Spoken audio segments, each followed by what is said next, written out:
morning. Welcome to another edition of E.W. Jackson for America. In fact, it's the Friday edition this week. We've got only, 4 days now to the Stand Awards dinner that is coming up. Haven't held this up in a while, but the Stand Awards dinner. Our honorees, Brigitte Gabrielle, Johnny Hunter, Sandy Rios, Pastor Gary Hamrick, and the late Bishop Dean Nelson. That award will be received by his widow and by Bishop Garland Hunt, who is the new president of the Frederick Douglass Institute. So it's really shaping up to be a great event. As I said before, tickets are sold out. We don't have any more space. Unfortunately, I'm actually being contacted by people now saying, hey, I want to go. Can I get in? And the answer, unfortunately, is no, because we just, we've already taken care of, and we're sold out, and we've paid for every meal. We're just hoping everybody who, in fact, reserved a spot will show up so that we don't waste any food. But that's that. However, you can still support. You can still help us. You can go to our website, standamerica.us, standamerica.us, and you can contribute. You can contribute as a sponsor. You can still be a sponsor, and we'll still put your name up on our slideshow as a sponsor. It won't go into the program book because the program book's already been printed now, but we'll put your name up as a sponsor and acknowledge you as a sponsor, or you can just contribute, whatever you can do to help us.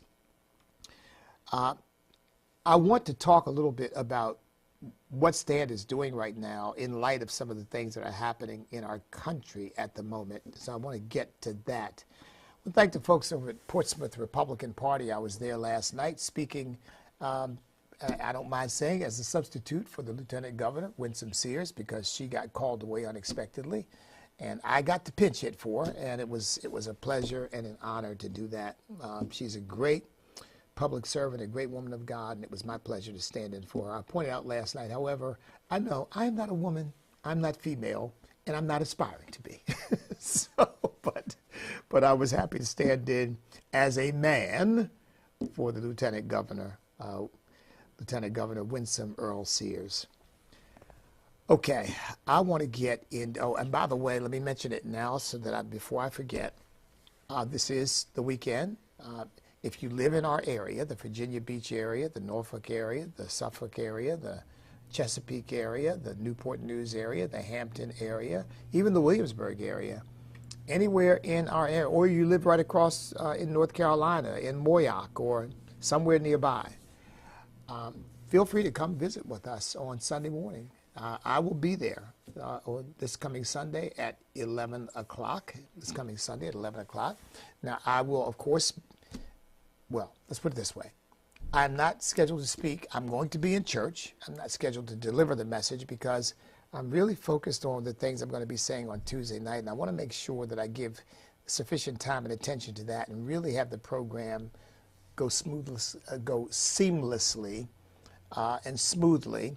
And so I'm really spending, instead of the time I would normally spend, which is hours, on a message, I'm going to be spending on Tuesday night and making sure that everything is exactly where it needs to be, and that my remarks, somewhat constricted in time, get to the heart of the matter and help people understand who we are and what Stand does. And I hope will want to support us on an even greater level. As you all know, I have been believing God, and I continue to believe God, for the $1 Million Donor.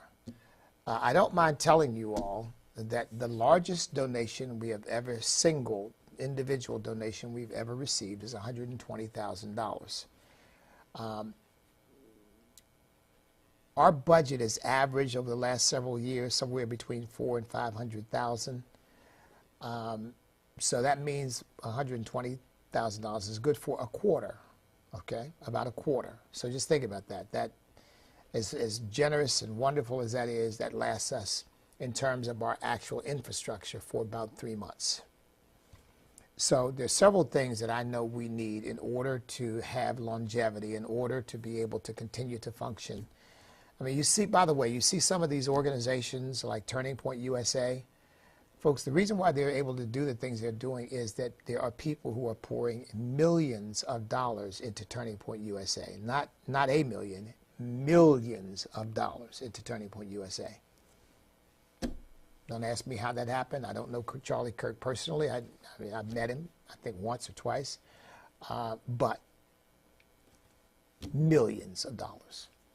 And so they can pretty much do whatever they want to do. Their budget is virtually unlimited. Not in actuality, but I mean, close, because they've got a budget for millions for Turning Point Action, and a budget for millions for Turning Point USA, and they've got all kinds of offshoots that they're financing. And look, I conferences. I'm serious. I wouldn't be surprised if it cost them that much to do one of these conferences, between hotels and speakers and food and flights and all of that. I mean, we've done things on a much smaller scale, and on average, we do, I think the last conference that we did, we had about 200 people show up. It cost us about $40,000, $50,000 to do that conference.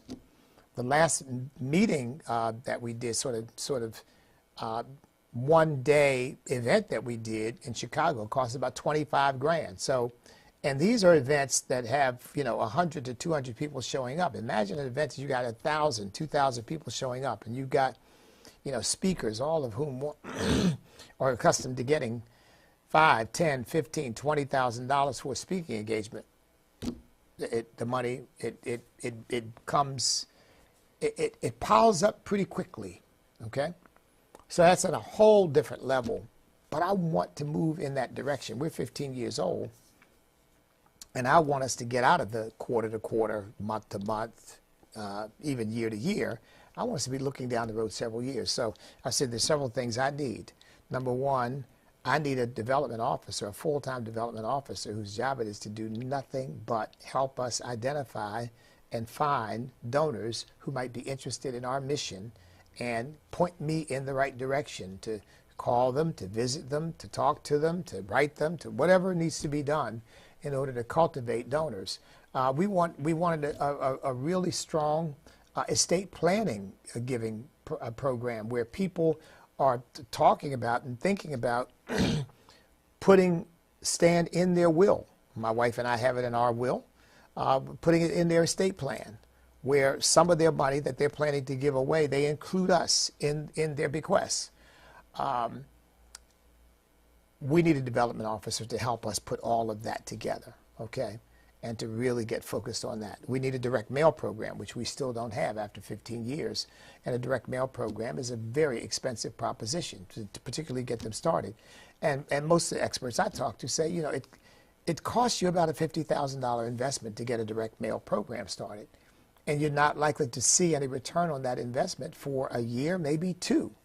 So that means in addition to your operating costs and your program costs, you've got to have an additional $50,000 in cash at a minimum to spend just getting a direct mail program up and running. But it is essential to the long-term health of an organization. You've got to have one, and we don't yet have one. So that's why I'm looking for the $1 million donor, the person who will step up and say, look, I want you all to see this organization go to the next level. And I'm going to give you enough money that you can do those things. You can hire that development officer. You can get your direct mail program started, and you don't have to worry about going broke in the process. And that way I can start looking ahead, not a quarter or a month, God forbid, that's terrible. But now I can start looking ahead 2 years, okay? Thinking about, okay, where do we want to be in 2 years? Or 3 years? And what do we need to get there? And there are many other things we would do. We're in the process of developing the Family Restoration Institute, and I'm planning, you all really be the first to hear this. I've been talking about doing a men's conference for a while. What I'm going to end up doing really is a family restoration conference that is focused primarily on men. A family restoration conference that is focused primarily on men, because I really believe that obviously women need support too, and parenting is an issue that needs to be talked about. But I really believe that the main issue that has families in America in such disarray is the demoralization and emasculation and frankly, the elimination of men from the equation. I mean, so these kids, these boys that are running the streets terrorizing people, they're primarily from fatherless homes where they haven't had a dad to teach them anything. Now, I come from a broken home, but thank God at the age of 10 years old, my father stepped in. And I mean, it made all the difference in the world. I mean, had that not happened, I would not be sitting before you today. I'm certain of that. I mean, but a miracle from God somehow. And God used my father to do that miracle on both levels. Because my father rescued me out of the streets and then rescued me out of sin by getting saved first and pointing me in the direction of salvation when he told me he was reading the Bible from cover to cover. As you all know, if you heard my story, that's how my salvation process really started in earnest. And it was my dad that inspired me to start reading the Bible because he was doing it. And of course, he was the human being of greatest influence in my life. I knew, I had enough sense to know that my dad had changed my life. And I was grateful to him and loved him for it. And just, you know, I knew that my dad was primarily who God used to help me get into Harvard Law School and to you know, have a career in which, as my father used to say, son, I don't want you down in the shipyard where I work working with your hands. I want you in an office somewhere working with your brain. And my father didn't know anything about Harvard Law School or anything else, but he knew he wanted to instill in me a vision for something greater than what he had, which is used to be the way we Americans thought. Some of us still do, but nowadays, with the family in disarray, instead of saying to children, okay, it is your job to do better than your family has done. It is your job to do better than mom and dad did, okay? And your job to go further than we've gone. So that's where we're trying to take it. The Family Restoration Institute, which ultimately I want to have some bricks and mortar behind it. But to start, what we're doing is developing a curriculum, and we'll be talking about that at the dinner, developing a curriculum for it that we can share with churches and schools and so forth on, you know, how do you rebuild the family? How do you instruct at various age levels? And by the way, some of this is going to be for young children who are coming from broken family situations, and we want to try to guide them to understand what the model of a family should look like, even if that's not what they're living. Well, that's really delicate, but it's got to be done. It's got to be done. My father was a wonderful and wise man. He wasn't a perfect man, obviously, but he was a wonderful and wise man. And I'm blessed to have had a dad like him. He's gone home to be with the Lord now, but my father couldn't teach me what it really meant to be a husband, because I'd never seen that. My foster parents certainly didn't have a marriage that was any kind of model that one would want to emulate. I mean, it wasn't an abusive home, but it wasn't rational either. Because Willie, my foster father, couldn't read. And, I mean, I was never even clear about the relationship between him and my foster mother. I just really wasn't. So there was nothing there for me to walk away and say, I want to be like them. No.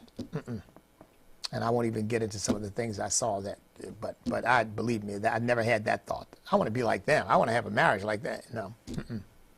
So then I go to live with my father, a single man who's had 2 failed marriages and doesn't have a whole lot of good things to say about women in general because of his own bitter experiences, or to say about my mother or his first wife because of, again, what happened with him. So I had no basis for, okay, well, how do you be a husband? Now, what my father did teach me was responsibility. My father taught me to be responsible, to take responsibility for your own actions. Don't look for somebody to blame. Don't make excuses. I mean, he instilled that deep within me. And look, it has marked my leadership. I like to give credit to others when we succeed, and I take responsibility when something goes wrong. Because that's the way I was taught. That's the way I was raised. So men are really kind of the missing piece right now in the family equation. And so building out the Family Restoration Institute costs money. We got to get from a foundation to help us get that process started. But it's going to take a lot more than that. That's just a seed. We've got 625 murdered children since 2020. 625 murdered children. And they are overwhelming. Like all but a handful of them are black kids. All but a handful. And for the most part, they're being killed by these thugs in the streets who just don't care what they do when they get angry or they get upset or somebody is distant them or you're in the wrong territory or whatever, you're wearing the wrong colors. They start shooting. They don't care who dies. And it could be a 1-year-old, a 3-month-old, a 5-year-old. They die in their houses. They die on their bikes in the streets. It doesn't matter to them because no one has raised them to value life. They don't value themselves. How in the world are they going to value your life if they don't value their own? So the mission of STAND is to bring Americans together across racial and cultural lines to uphold Judeo-Christian values. The two most preeminent Judeo-Christian values that we focus on, one is faith in God, the founding principle of our nation, that we're endowed by rights by our Creator, and the family. The family as God ordained it. I really believe you get those two things right, and the rest falls into place. And that's what we're going to be focusing on, among some other things as well. Obviously, in order to quell the violence and the lawlessness and the chaos that is happening in our inner cities today, you've got to rebuild the family. You've got to have educational opportunities, which means school choice. And you got to strengthen law enforcement so that they can do their job and get the terrorists and the thugs and the criminals and the gangbangers out of the way so that the law-abiding citizens can live their lives without fear of their young child being murdered in the street, going to the store or coming home from school or sleeping in the bed. A scripture came to mind to talk about this, and I'm going to come to it in a second. But I want to share these two stories with you because to me, they are indicative, emblematic of what is happening in our country right now. One is that Chicago story of the couple that was brutally assaulted. And while they were on a date, they weren't walking through a high crime area, per se. They weren't walking through some dangerous part of the city. They were just walking down the street. It's near, apparently, Grand Avenue and McClurg Court. And that's apparently an area where, people shop and eat and so forth. And suddenly a group of teens approached them and attacked them. And basically saying things to them like, this is our place and, you don't have a right to be here. And just completely irrational stuff. But they kicked them both. They knocked them both to the ground. They began to kick them. It was, in fact, I'm looking at a picture of the neighborhood right now. It looks like it was a neighborhood along the pier. On Lake Michigan, the Streeterville neighborhood, just a nice little stretch of shoreline, the kind of place where you would think you'd be able to go and sort of enjoy yourself and relax. And this couple gets attacked. Oh, here's what they said. We own the street. You can't just walk around prancing in your little dress. And this woman who was attacked said, they were saying things that didn't make any sense to me. Well, of course, because it doesn't make any sense. Like, what? We own the street, and you can't just prance around in your little dress? I mean, you're an American citizen in a free country. You can prance around wherever you want and whatever you want. I mean, what's wrong with these people? Well, we know what's wrong with them. They have been raised in the streets and taught simply the ethic of dog eat dog. Attack or be attacked, kill or be killed. And they're predators now. They become predators. They're out there on the prowl. One of them was 14 years old, one of the attackers. Struck the man in the head. A 17-year-old pulled out some of the woman's hair. And the woman said that she thought she was going to die. She thought they were going to kill her and that she was never going to go home.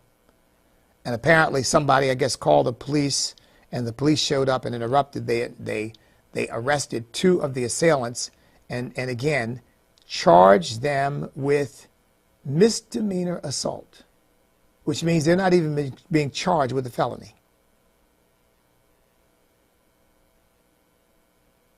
Now, every time something like this happens in Chicago and elsewhere, it sends a message, which is you can pretty much do whatever you want to do to whomever you want to do it. And there will be no significant consequences at all. A little inconvenience, misdemeanor charge, and you go home. They apparently were trying to kill this couple. Because when you start kicking people in the head and hitting people in the head, you are at risk of killing that person. I mean, they know that. I think that's what they intended to do. I think they wanted to kill them both. I think they thought they would enjoy that, seeing them both lying dead in the streets, knowing that they accomplished that. But it's almost as if they're feral, like they're like animals raised in the jungle. And of course, you know, I don't mean that racially at all, but I mean that sociologically. And they're on the prowl. They're predators. Just they see a nice couple walking down the street. Let's attack them. And the fact that groups of these kids, I don't know exactly how many there were, but there was a group of them. Groups of them engaged in this kind of activity. And you just wonder, is there not a single kid to say, hey, wait a minute, what are you all talking about? What if that was your mother? What if that was your father, your brother, your sister? Why would we go and attack somebody who's done nothing to us and harmed them? I'm not joining in something like that. And if you all do that, I'm going to let the authorities know, because I'm not going to be a part of hurting innocent people. But no. Yeah, let's go kill them. Let's go beat them. Let's go harass them. Let's go terrorize them. I mean, it says something about the degeneration of our culture. I mean, think about this. Yesterday was D-Day, and we're talking about these kids, the same age as the kids. I mean, in this case, these kids are even younger, 14-year-old girl. But in that age range of the people who went off and landed on the beaches of Normandy and stood toe-to-toe with the minions of Adolf Hitler and defeated them. And now they're roaming the streets, attacking their innocent fellow citizens for the kick, just for the sheer joy and satisfaction of hurting an innocent person. That's what we've come to. And of course, you all know this is happening all over the country, not just in Chicago. Chicago is where it's the most acute, but it's happening everywhere. I read another story today about these two guys. Let me see, did I save that? But two guys who approached a couple. Yeah, here we go. I did. They approached a couple in their car saying that they needed help. They needed gas. They were out of gas and they were out of money. The couple was at a Shell station. They approached them. Again, apparently these are two teenagers. They were described as black males, about 5'7", 5'8", somewhere in there. 18 to 21 years of age, both of them. They approached the couple saying, we need some help. We're out of gas and we're out of money. Can you give us a hand? And when the couple said, well, sure, how can we help? We can give you some gas. And apparently when they began to pump some gas for them, they took out guns, bashed the couple in the head, left one of them on the road bloodied, and took their car and drove off. Let's see, is this the one where they, because there's another one where they drove off with the guy's dog in the car. And the dog was ultimately found unharmed, thank God. But, yeah, they attacked them, pistol whipped them, after approaching them saying, okay, can you give us a hand? And these good people say, sure, absolutely. And for their money, once again, they almost got killed. They almost got killed.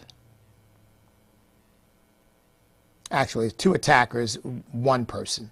This was one person in this case, who almost lost his life trying to be a decent human being toward these people. Now, look, let me make something clear. I blame the criminals for this, okay? They are first and foremost, they are sentient beings. They are capable of making choices, and they choose to be predators. They choose to harm other people. But I'll tell you something. I also blame the politicians and the Hollywood people and the social media people who are all promoting this notion that the injustices of society justify this kind of predatory behavior because, after all, people are poor and they don't have opportunity, and what are they going to do? And that's why they commit crimes. No, they commit crimes because of the wickedness and evil and darkness in their soul, and that wickedness and evil and darkness in their soul has been sown into them from a fairly early age, and by the streets, particularly when the vacuum is left by the person who should be leading them in the right way, which is their dads. And often their dads are out chasing drugs or robbing or raping or in prison or what have you. And so we're right back to where we started. They have no vision for a better life for themselves. So they don't care about themselves. They don't have any expectations of themselves to have any better life. And they don't care about the lives of other people. They have no respect for the value of human life. No respect for the quality of people's lives and what you do to people when you traumatize them this way. I mean, you literally alter a person for life. You change that person for life. Because you'll create a person who is maybe suffering from post-traumatic stress disorder. You'll create a person who is paranoid. Create a person who is less willing to trust others. Create a person who is less generous. I mean, what do you think the next time somebody approaches them and say, hey, can you give me a hand? What do you think that guy will say?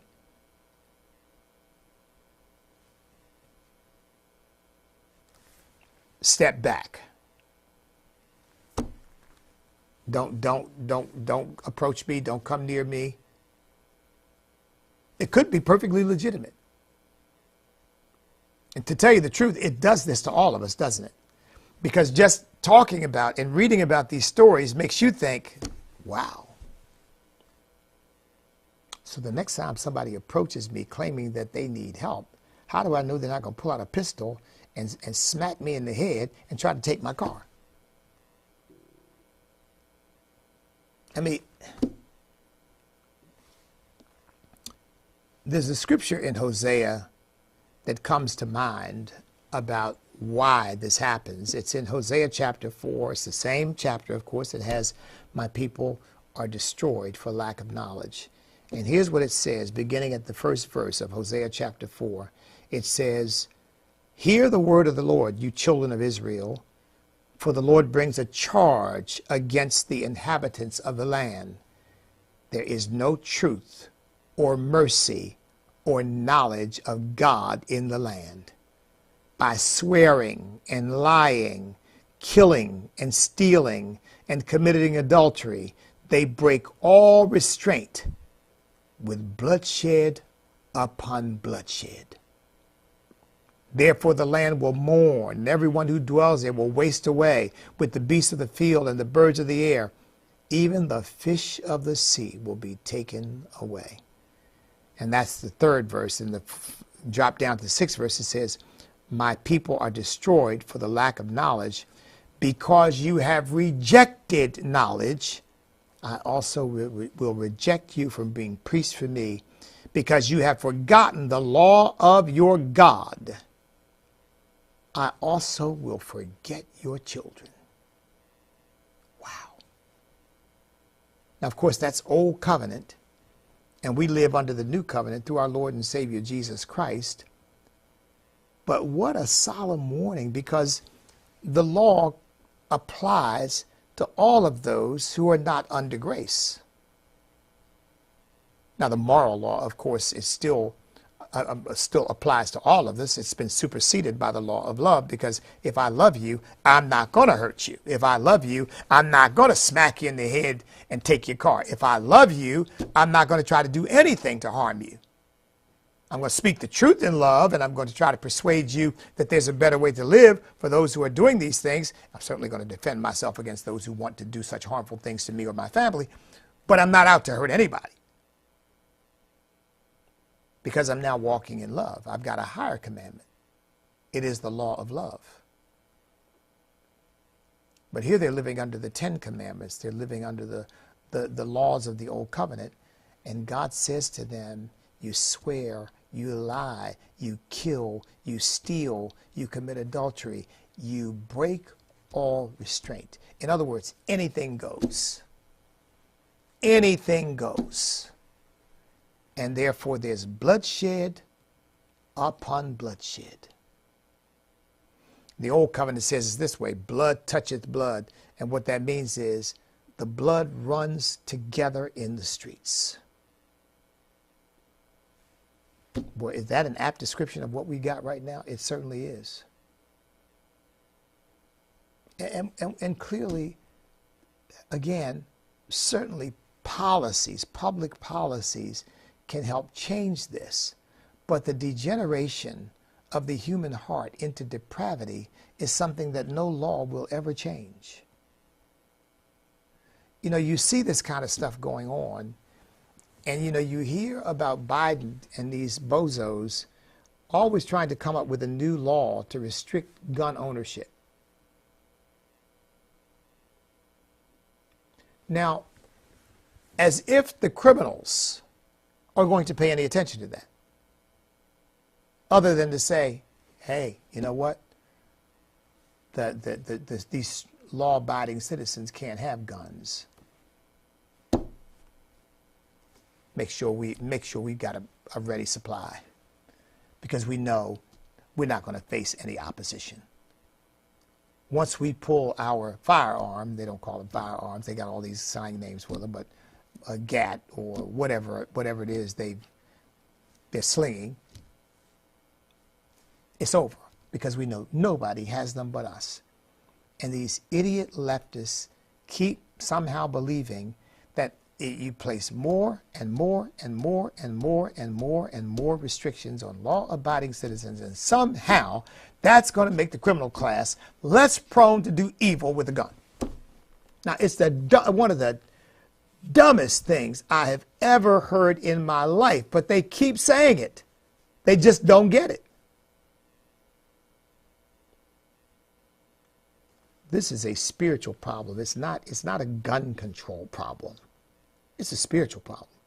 It's a spiritual and moral problem. My people are destroyed for lack of knowledge. What? Because you have rejected knowledge. It's not that it's not available. People like me are out there saying it. And not just me. I'm just saying because, I just happen to be on talking about this right now. But Lots of people other than me.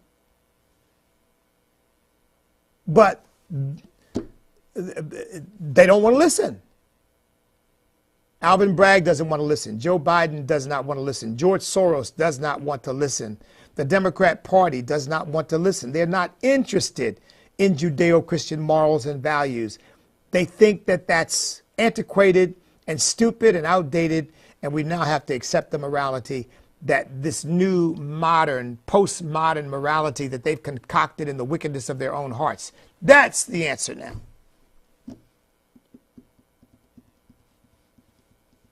And this is what you get for it. God says, because you have forgotten the law of your God, I also will forget your children. Wow. They will be in the streets of your cities, mowing you down like winter wheat. They will be killing your children. They will be carjacking you and invading your home.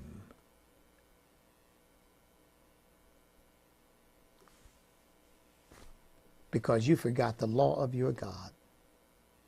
Well, you know, when God says, I also will forget your children, God, to me, what God is really saying there is, because you will not instill my law in your children, and your children will rebel against me.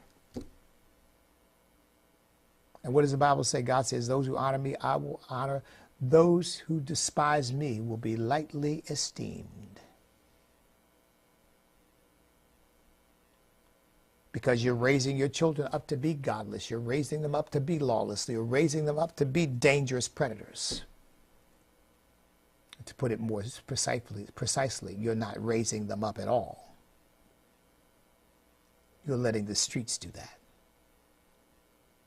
And then when something goes wrong with somebody like George Floyd, all of a sudden, and by the way, of course, the police officer who put his foot on the neck of George Floyd was wrong, and he's exactly where he belongs in my view, because what he did was wrong. And I don't know whether the police officers who stood by and let it happen should be in jail, but I know one thing: they shouldn't be police officers, because you don't have the courage to say, hey man, get your foot off the man's neck.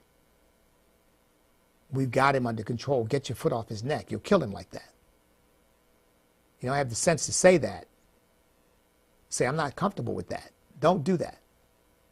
There's something wrong with you. Somewhere something has gone wrong.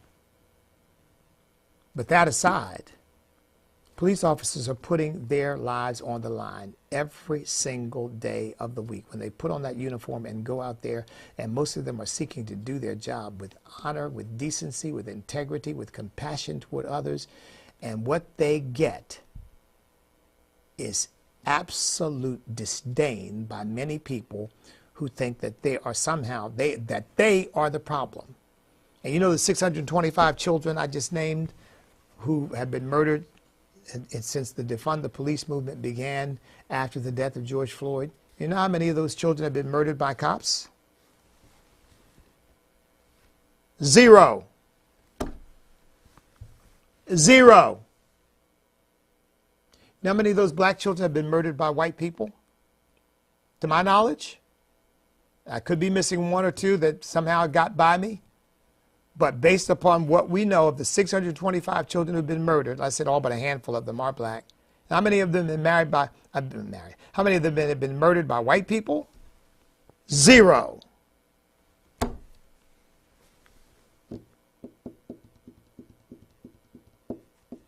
But somewhat we're supposed to believe that the cops are the problem. And by the way, in most cities now, half the police departments are black or Hispanic. The police departments generally represent these communities. But again, at this point, the left has so demonized police officers that for many people, a black person wearing a police uniform is a traitor to the community.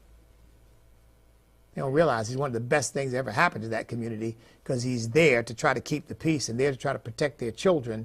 And instead, he's often treated like a pariah or like some kind of backstabber or betrayer or Uncle Tom. I mean, it kills some kid and disdain the police officer who's trying to find the thug and bring him to justice.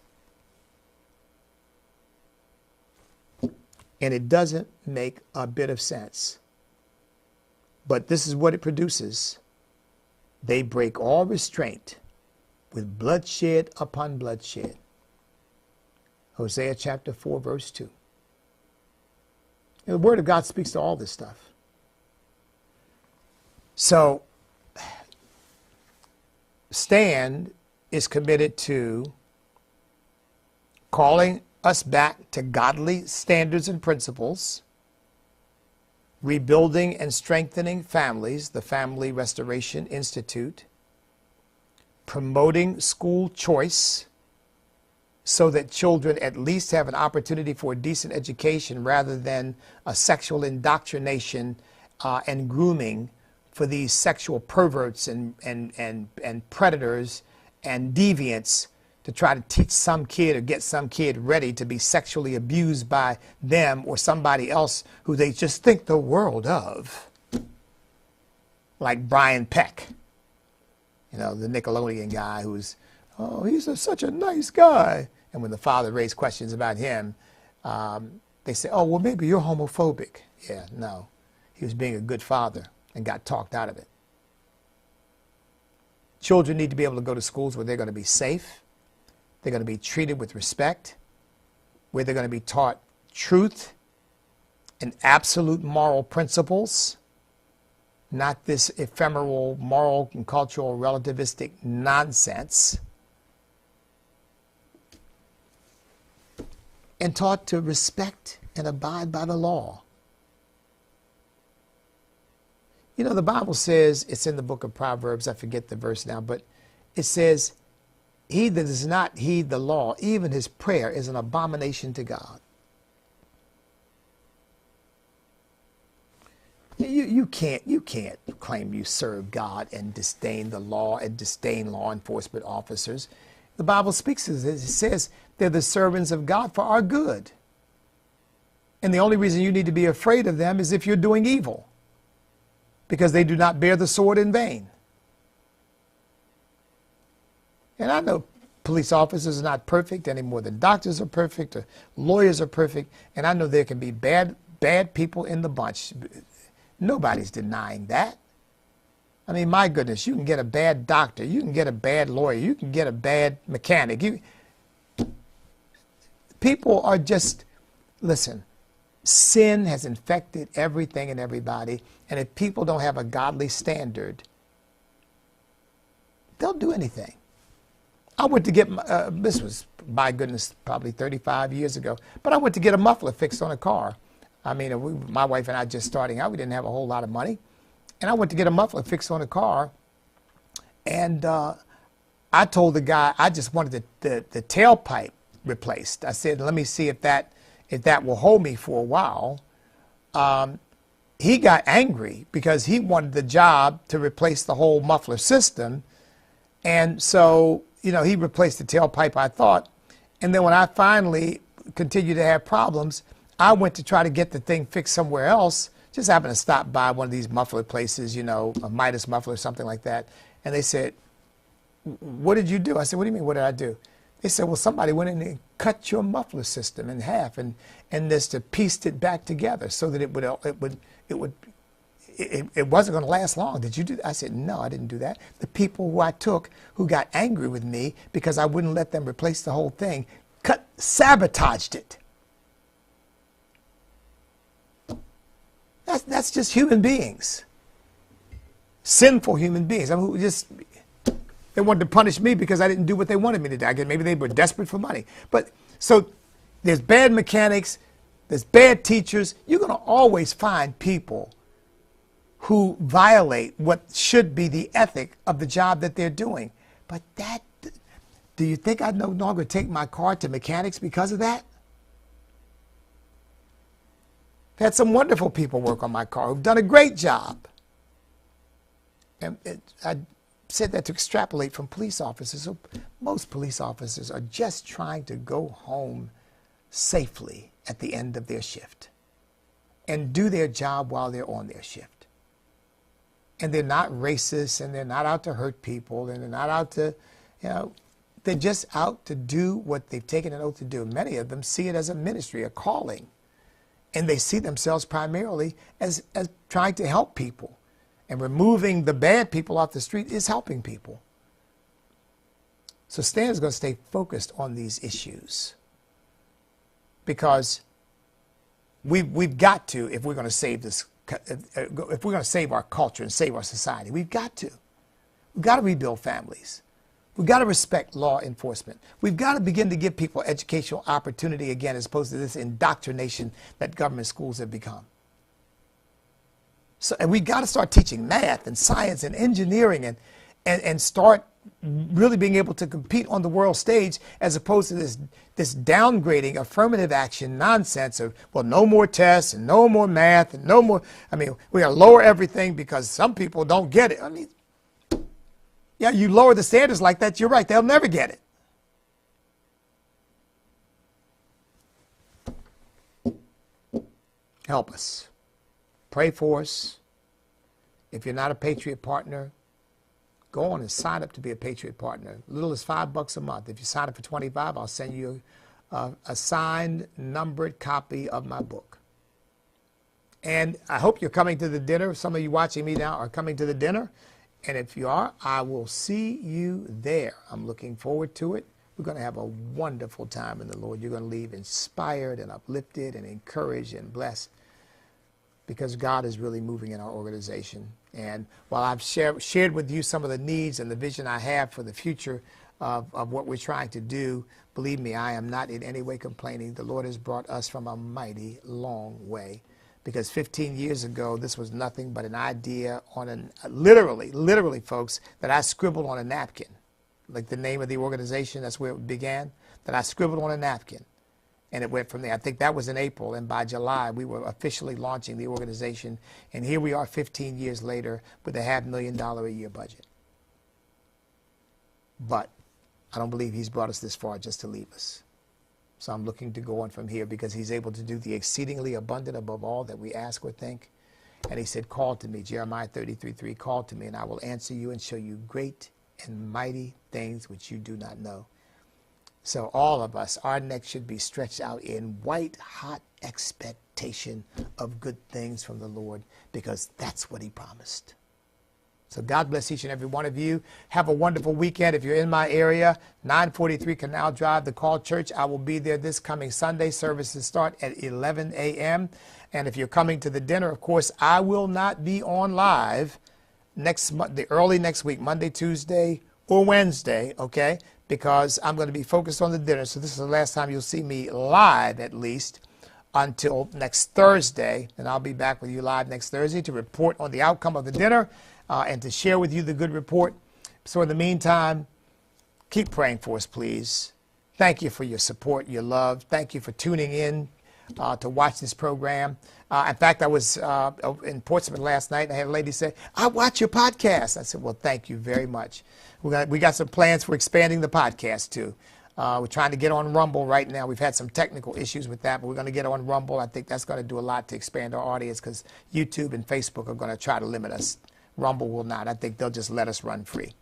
Stand up, step up, speak up, refuse to back up, because we cannot be defeated if we will not quit, because we are on God's side.